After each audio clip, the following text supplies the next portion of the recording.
Bringing paths into scope with the use keyword. It might seem like the paths we've written to call functions so far are inconveniently long and repetitive. For example, in listing 7.7, whether we chose the absolute path or the relative path to the add to waitlist function, every time we wanted to call add to waitlist, we had to specify front of house and hosting too. Fortunately, there's a way to simplify this process. We can bring a path into scope once and then call the items in that path as if they're local items with the use keyword. In listing 7.11, we bring the crate front of house hosting module into the scope of eat at restaurant function. So we only have to specify hosting add to waitlist to call the add to waitlist function in eat at restaurant. Adding use and a path in a scope is similar to creating a symbolic link in the file system. By adding use crate front of house hosting in the crate root, hosting is now a valid name in that scope, just as though the hosting module had been defined in the crate root. Paths brought into scope with use also check privacy like any other paths. Specifying a relative path with use is slightly different. Instead of starting from a name in the current scope, we must start the path given to use with the keyword self. Listing 7.12 shows how to specify a relative path to get the same behavior as listing 7.11. Note that self in this way might not be necessary in the future. It's an inconsistency in the language that Rust developers are working to eliminate. Well, that's interesting. They're trying to get rid of themselves. I'm too lazy to edit so that you're everyone. Okay. Creating idiomatic use paths.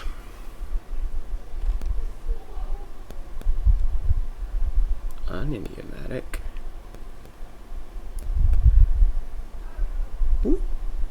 Ooh. Okay. This is, yes. Spoiler alert, this is not the idiomatic one.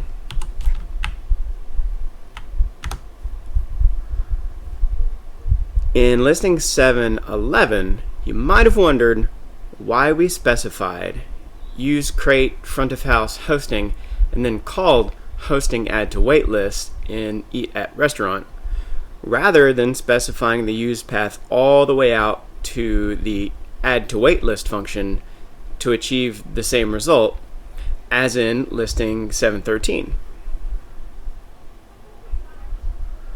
Although 7.11 and 7.13 accomplish the same task, 7.11 is the idiomatic way to bring a function into scope with use.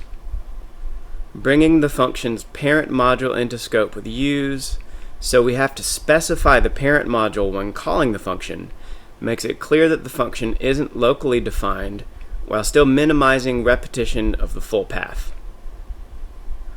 The code in listing 7.13 is unclear as to where our add to waitlist is defined. Yeah, because when we use it, we're just saying add to waitlist and let me make this a little smaller. There we go. We're just using it out of the blue, and there might be a whole lot of code between this and that. It'd be nice, evidently, if it said hosting add to waitlist, and that's what they did the first time here. They use self front of house hosting, or they say they think that's horrible. So here instead use crate front of house hosting, and then we can say hosting add to waitlist. I suppose you could say use crate front of. I wonder if you could do use crate front of house hosting add to waitlist, and then still say hosting add to waitlist. I suspect not. Ooh. On the other hand, when bringing structs, enums, and other items, I left out a word. On the other hand, when bringing in structs, enums, and other items with use, it's idiomatic to specify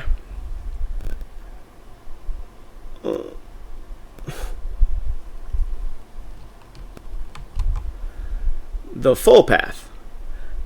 Listing 714 shows the idiomatic way to bring the standard library's hash map struct into the scope of a binary crate. Well, I want to zoom, but I don't want the word wrap. So I will do this. Huh.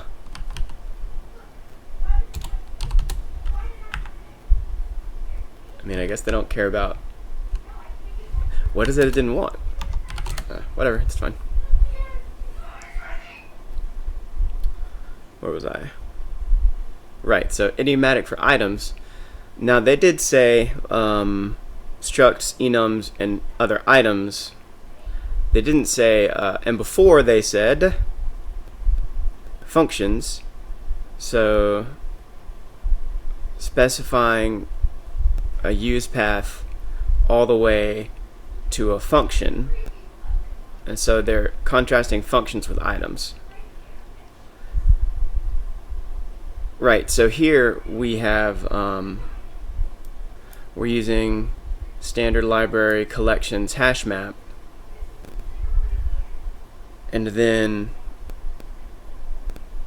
hash map, right, and then this new, that's just an associated function. We did bring the hash map struct. I guess it's a struct. We did bring hash map all the way into scope. There's no strong reason behind this idiom. It's just the convention that has emerged, and folks have gotten used to reading and writing Rust code this way. The exception to this idiom is if we're bringing two items with the same name into scope with use statements, because Rust doesn't allow that. Listing 715 shows how to bring two result types into scope that have the same name but different parent modules, and how to refer to them. They could word that better. They could say, listing 715 shows how to bring two result types with the same name into scope which have different parent modules. So same name, different parent modules. So this is result format, and this is result IO, or format result, IO result. Okay, so they're saying you can use standard format, use standard IO, and then you just have to, so result and result, these are enums, I think. So if they weren't enums with the same name, then, or if we were only using one of them, then we wouldn't, then what we would do is, like, let's say we're just using format result and not IO result. So we would use standard format result in the path, and then down here we wouldn't have to say format result. But since there's two kinds of results, it's really helpful to have format result and IO result in the code that we're looking at.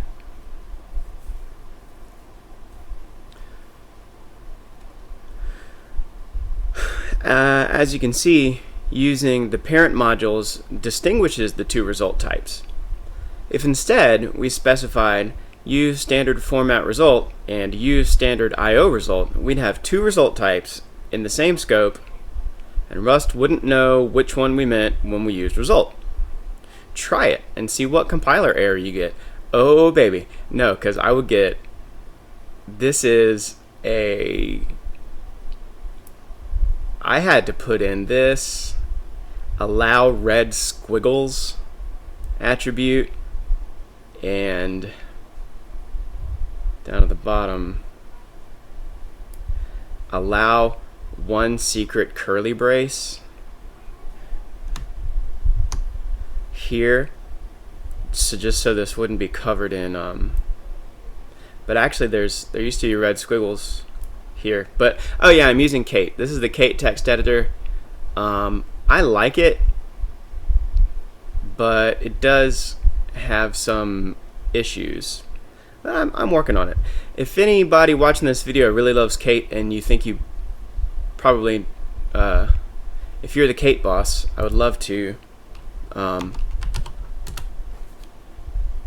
get to the bottom of it.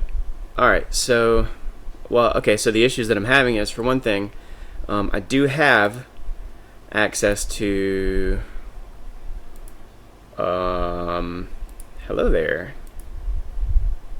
I guess I closed it. Tools.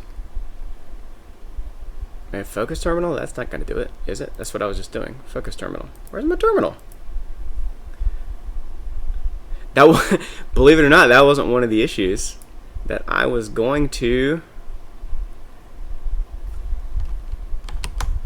That business with the terminal is not a complaint that I had. Don't remember what they were. So, yeah, this isn't going to run no matter what I do. Oh, right.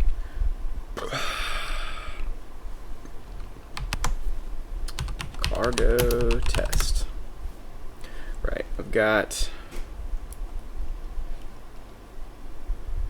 where am I? Cargo test here.